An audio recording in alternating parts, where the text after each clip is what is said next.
The billionaire's son sat behind her all night. He never knew she was the maid's daughter, paying with quarters. The reservation had been a mistake. Emma Caldwell knew it the moment she walked through the brass-handled doors of Hargrove's, Manhattan's most exclusive dining room, and felt every eye in the place quietly size her up and find her lacking.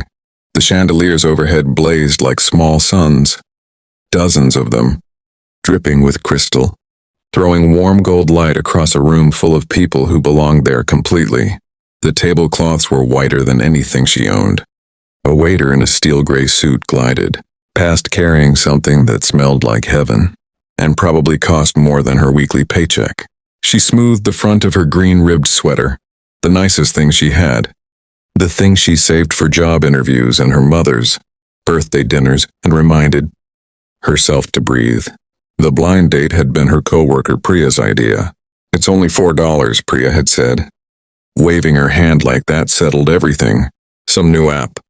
Super low pressure. You just show up, have a conversation, and if it's terrible, you leave. $4, Emma. You spend more than that on your Wednesday coffee." Emma had laughed at the price point. $4. As if love could be budgeted like a grocery run, squeezed in between laundry quarters and MetroCard refills. She had agreed mostly because she hadn't been out in 8 months. Because Priya's expression had carried just enough concern to sting. And because $4 was, honestly, genuinely, about all she could spare that particular week. The host led her through the warm buzz of the dining room to table 9, a small, elegant two-top positioned near a tall window overlooking 57th Street. Emma sat down carefully, the way she always sat in places like this, making herself compact and deliberate, taking nothing for granted. She placed her phone on the table, smoothed the white linen napkin across her lap, and looked around at the room surrounding her. Silk blouses, tailored jackets, a woman at the next table wearing a bracelet that probably cost more than Emma's car. Not that Emma had a car. She was 22 years old. She worked the early shift at the Palmer Hotel 2 blocks over, changing linens and restocking minibars, wiping down mirrors and folding towel corners into neat triangles that guests unfolded without noticing. She pretended not to notice when guests left there. Expensive things scattered carelessly across floors. She had just mopped. The designer shoes kicked sideways. The silk scarves dropped like they were nothing. The half-eaten room service trays abandoned at the edge of beds that cost $500 a night to sleep in. Her mother, Linda Caldwell, had worked that same job for 19 years. Emma had been doing it for 2, stacking every dollar she could toward community college tuition, keeping a notebook with her savings written in careful columns, telling herself it was temporary, telling herself this wasn't the ceiling, just the floor, just the very beginning of the floor. She picked up her phone and checked the time. 7:03 p.m. Her date was 3 minutes late, which was fine. 3 minutes was nothing. She set the phone back down and opened the menu and immediately understood, from the weight of it alone, that she was not going to order food tonight. She didn't notice the young man at the table behind her. He noticed her. His name was Cole Hargrove, as in Hargrove's, as in the name engraved above the brass-handled front door, the name printed on the wine list in elegant serif type, the name his grandfather had built from a single Midtown steakhouse into one of the most recognized upscale dining brands on the East Coast. Cole was 24 years old, recently returned from 2 years studying international business in London and Barcelona, and deeply, privately, thoroughly exhausted by every single thing that came attached to being a Hargrove in New York City. His blind date, arranged by his college roommate Marcus as what was meant to be a joke, also through the same $4 app, which Marcus had thought was hilarious, had texted him 22 minutes ago to cancel. A family thing, she'd said. He didn't hold it against her. He'd actually exhaled when the message came through. He'd stayed anyway. He ordered water and told the waiter he wasn't ready yet and sat at table 10 with his jacket still on, watching the room his family owned fill up with the same rotating cast of Manhattan's comfortable class. He recognized 3 hedge fund managers, a news anchor, and a woman his mother played tennis with on Thursdays. They all nodded. He nodded back. Nobody came over. He wasn't ready to go back to the penthouse on Park Avenue. He wasn't ready for his father's questions. The ones that started as conversation and ended as indictment. How are the transition plans coming, Cole? Have you looked over the expansion deck? When are you going to stop treating your life like a gap year? His father wasn't a cruel man. He was just a man who had built something enormous and needed someone to hand it to. And Cole was the only candidate available. So he sat at table 10 and tried to look like a man simply enjoying a quiet evening alone in a restaurant that happened to belong to his family. And then he noticed the girl at table 9, not in a careless way, not in the way certain men in that room watched women, like objects to be assessed and categorized. He watched her the way you watch someone who pulls your attention without asking for it. The way a particular piece of music can stop you mid-step without knowing why. She was pretty. Blonde hair loose around her shoulders. Clear blue eyes that moved around the room with quiet alertness. But it wasn't the pretty that held him. It was the way she held herself. Straight-backed and composed. Like someone who had spent years teaching herself not to take up too much space in rooms that weren't built for her. It was the way she looked at the menu and then gently, carefully closed it. The way her eyes moved to the water glass instead. He had grown up surrounded by wealthy people every single day of his life. He had never once, not one time, watched any of them pick up a menu and calculate. At 7:18, Emma's phone lit up. She read the message once, then again. Hey, so sorry. Something came up last minute. Rain check, maybe? No explanation. No real apology underneath the apologetic words. A little profile photo of a guy with a nice enough smile that she would never actually meet. She set the phone face down on the white tablecloth and looked out the tall window at 57th Street below. Yellow cabs stacking up at the light. A pretzel cart steaming on the corner. A woman in a long coat walking a dog roughly the size of a small couch.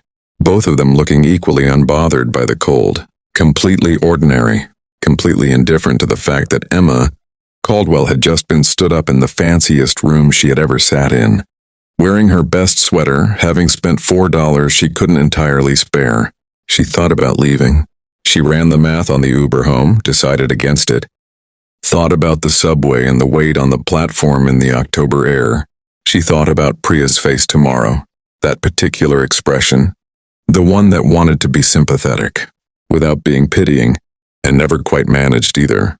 She decided to stay for 10 minutes, just 10. She would sit with her water glass and look out at the city, and give herself that much. The experience of having been here, having tried, having shown up even when the other person didn't. There was something in that. She believed in that. Just water, thank you. She told the waiter before he could finish his opening line, before he could let his eyes drift to the empty chair across from her. With that practiced, professional compassion she knew too well from the other side of it. He nodded and left. Emma folded her hands on the table and sat straight and looked out the window. Cole had watched the text arrive without being able to read it. He hadn't needed to. He'd seen it in her shoulder, that single, barely there drop, half a second, before she caught herself and straightened back up. He'd seen the quiet decision move across her face. She was staying, not because she had someone to stay for, just because she'd decided to. He sat with that for a moment. Then he picked up his water glass, stood and stepped forward. Excuse me. She turned in her chair. Up close her eyes were a striking, serious blue, the kind that looked at you rather than at the idea of you. There was zero recognition in them when she looked at his face, zero flicker of a Hargrove. Just a young woman looking at a stranger who had interrupted her quiet. Cole found it startling how much he appreciated that. I couldn't help noticing, he said, keeping his voice easy, that we seemed to be in the same situation. He gestured at the empty chair across from her, then back toward his own table with its single glass and single place setting. Stood up, same night, same room. I think statistically that's either a coincidence or some kind of cosmic joke. Emma looked at him steadily. He was good-looking in the relaxed, unearned way of someone who had never spent a morning worrying about anything fundamental. Nice jacket, good posture, the kind of calm that came from generations of things working out. She had cleaned up after that kind of calm for 2 years. I don't know you, she said simply. Cole, he said. And I'm genuinely not asking for anything. I just figured two people stood up same night, nicest restaurant in Midtown. Seems like a waste to both sit alone. I'll buy you dinner. Completely no strings. If the conversation is terrible, I'll apologize and go back to my table. She studied him for another moment. You'll buy me dinner, she repeated. Yes. In this restaurant. That's the plan. She tilted her head slightly. Do you actually know what things cost here? The question stopped him. She'd asked it without embarrassment, without performance, just a direct, practical question from someone who had looked at the menu and done the math. It landed somewhere unexpected inside his chest. I have a reasonable idea, he said carefully. The corner of Emma's mouth moved. Not quite a smile, an acknowledgement. Sit down then, Cole. They talked for nearly 2.5 hours. Not about résumé, not about neighborhoods or family names, or the kind of careful social positioning that Manhattan dinner conversation usually became within the first 10 minutes. Emma talked about the Palmer Hotel, the rhythms of it, the strange intimacy of cleaning up after strangers, the things people revealed about themselves when they thought no one who mattered was watching. She talked about a regular guest, a retired school teacher from Ohio, who stayed once a year and always left a handwritten thank you note on the pillow. She talked about her mother, 19 years of early mornings, of sore feet wrapped in double socks, of a woman who came home tired every single night and somehow never became bitter about it, which Emma thought was the most remarkable thing she had ever witnessed up close. Cole listened the way Emma wasn't accustomed to people listening, not waiting for his turn, not filing information away to be referenced later as a conversational asset, actually storing it, actually letting it matter. He told her somewhere around the second hour that his family owned the building they were sitting in. He said it plainly, without drama, without waiting to catch her reaction like it was a prize. Emma nodded slowly, looked around the room once and looked back at him. So this is strange for you, she said. Sitting in my family's restaurant with someone who looked at the menu and ordered water. He considered it honestly. Yeah, it's the most interesting dinner I've had in a long time. She looked at him then, past the easy confidence and the good jacket and the way the room bent slightly toward him without his having to ask it to, and she saw something underneath all of it that she recognized, someone trying to figure out who they actually were without the scaffolding of everything they'd been handed, someone standing at the edge of their own life, trying to decide whether to step into it or keep managing it from a safe distance. She understood that more than she could say. When the check arrived, Cole reached for it with the automatic ease of someone who had always reached for checks. Emma placed her hand flat on the table beside it, not grabbing, not dramatic, just present. Split it, she said. Emma, I invited you. I know you did. Split it. He looked at her. She held his gaze without difficulty, without apology, without the slight softening that people usually offered him when they were about to let him have his way. There was nothing hostile in her expression, just absolute clarity. Cole Hargrove split the check. They walked out through the brass-handled doors, together into the cool October night. The city spread out in every direction, loud and bright and enormous and completely unimpressed with either of them, which Emma had always found privately comforting. She pulled her sweater tighter against the air. Can I see you again? Cole asked. No performance, just the question. Emma looked at the crosswalk signal counting down. She thought about the Palmer Hotel at 5 a.m., the linens cart, the notebook with its careful columns of saved dollars. She thought about her mother's hands. She thought about the way Cole had listened, really listened, like her life was worth the full weight of his attention. Maybe, she said, and she smiled, genuinely, quietly, for no one but herself, and walked toward the subway entrance without looking back. She didn't need to look back. Some doors are heavy, but they open, and sometimes all it takes is showing up. $4, best sweater, empty chair and all, to find yourself standing on the other side of one.